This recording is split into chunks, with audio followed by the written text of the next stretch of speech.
আপনার কোনো চেনা মানুষ সুস্থ স্বাভাবিক অবস্থায় জলজ্যান্ত ঘুরে বেড়াচ্ছে আপনার সামনে। কিন্তু সেই মানুষটিরই যদি মৃত্যু পোস্ট বা death forecast social media, Facebook মাধ্যমে কোনো পোস্ট দিয়ে কেউ যদি ছড়িয়ে দেয়, তাহলে কেমন লাগবে? মানুষটি বেঁচে, অথচ সে কিভাবে মরবে বা সে কখন মরবে এটা ডেথ ফোরকাস্ট হয়ে যাচ্ছে। এইরূপই একটা ঘটনা সিআইডি হোমিসাইডের কাছে এসে পৌঁছায়। তা সলভ করতে এগিয়ে আসে টিম অধীরাজ।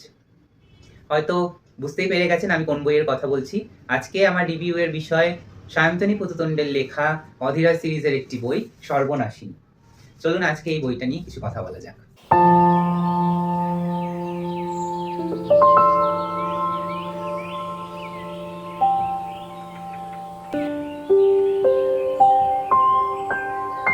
এটা বিভা পাবলিকেশন থেকে প্রকাশিত এবং ৩৩৩ টাকা রয়েছে মুদ্রিত মূল্য।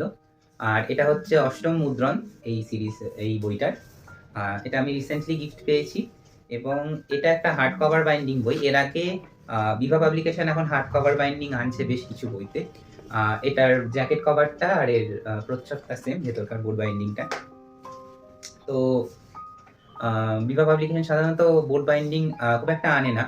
যেমন হচ্ছে চুপি চুপি আসছে এই সিরিজের পরের বই, সর্বনাশিনী কেসটার ঠিক পরের কেস চুপি চুপি আসছে। যদিও অধীরাজ সিরিজের প্রত্যেকটা বইয়ের শেষে এর পরের কেসের একটা ক্লু লেখিকা রেখে যান। তো চুপি চুপি আসছে হচ্ছে সর্বনাশিনীর পরের কেস এবং ঠিক তার পরের কেস হচ্ছে খ্যাপা খুঁজে খুঁজে ফেরে। আর আমার দুর্ভাগ্য যে আমি সবার আগে খ্যাপা খুঁজে খুঁজে পড়েছি, তারপর চুপি চুপি আসছে পড়েছি, তারপর সর্বনাশিনী এই রিসেন্ট শেষ করেছি। বলা যায় যে 2026 সালে আমি প্রথম সর্বনাশিনী বইটা দিয়ে পড়া শুরু করেছি এবং অসাধারণ একটা বই। সেটা আমি আমার মন্তব্য সেকশনে গিয়েই বলবো। তো যদিও এই বইগুলো সবই অধীরাজ সিরিজের, কিন্তু এমন নয় যে এই বইটা না পড়লে এই বইটার কোনো ঘটনা আপনি পড়তে পারবেন না, এমন নয়।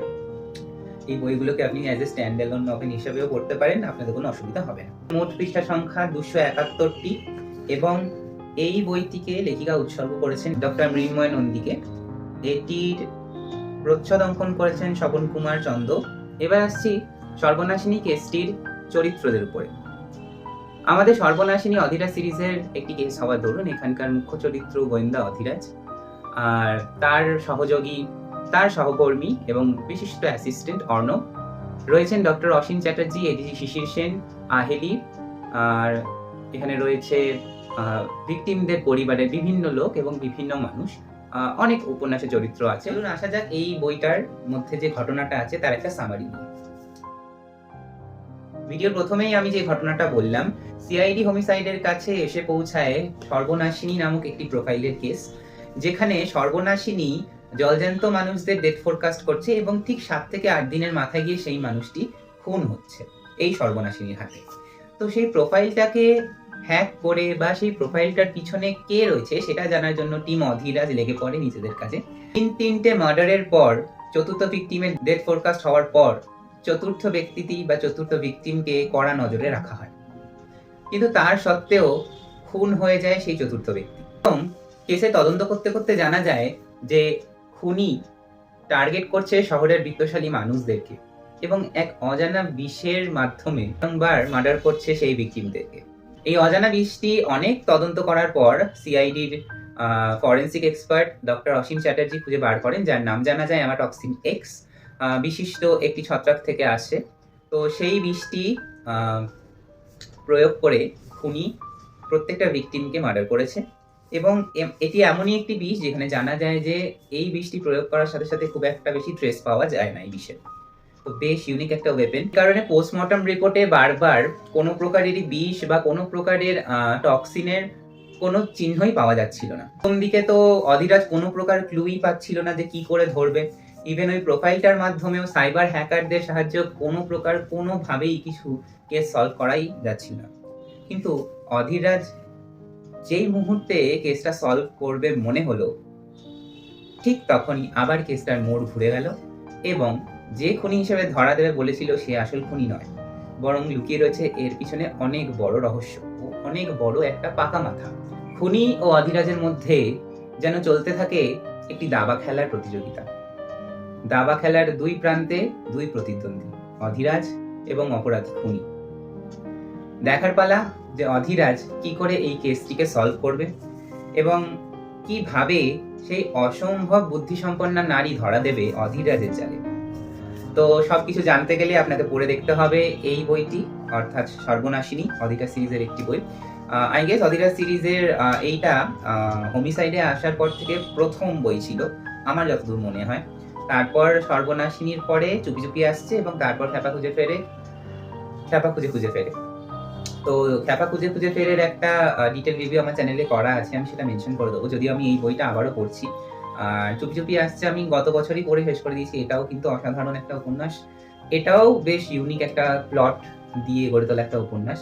মানে এই সময়ের বর্তমান সময়ে লেখক লেখিকাদের মধ্যে যারা যারা গোয়েন্দা চরিত্রকে আবিষ্কার করেছেন তাদের মধ্যে সায়ন্তনী পুততুণ্ড আমার অন্যতম প্রিয় লেখিকা, এবং তার সৃষ্টি করা অধীরাজ বন্দ্যোপাধ্যায় আমার অন্যতম প্রিয় গোয়েন্দাদের মধ্যে একজন। আসি আমার মন্তব্যের উপরে।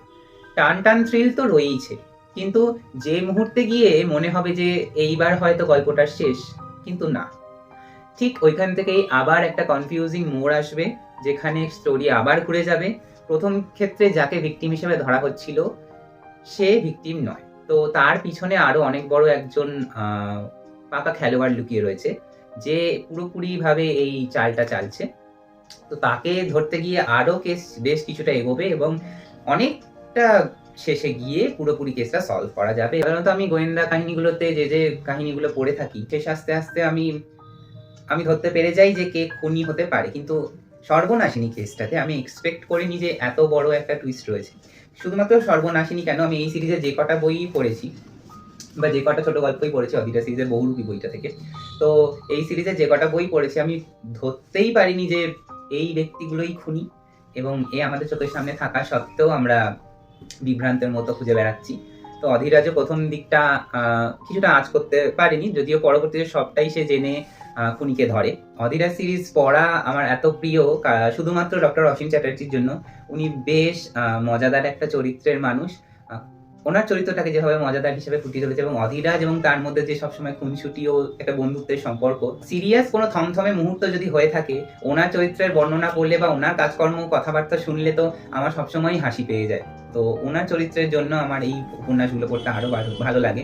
উনি অধীরাজকে নিয়ে বিভিন্ন হাস্যকর মন্তব্য পেশ করেন সকলের সামনে, তো এই কারণেই আমার আরো এই বইগুলো খুব প্রিয়। এই ছিল আজকের একটা ভিডিও। আজকের এই ভিডিওটি যদি আপনাদের ভালো লেগে থাকে তাহলে আমার চ্যানেলটাকে সাবস্ক্রাইব করবেন, পাশে আসা বেল আইকনটি প্রেস করে দিয়ে নোটিফিকেশনটিকে অল করে দেবেন, যাতে আমার ভিডিও আপনার কাছে সবার আগে পৌঁছে যায়।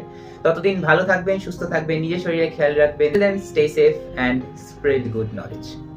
ধন্যবাদ দেখার জন্য।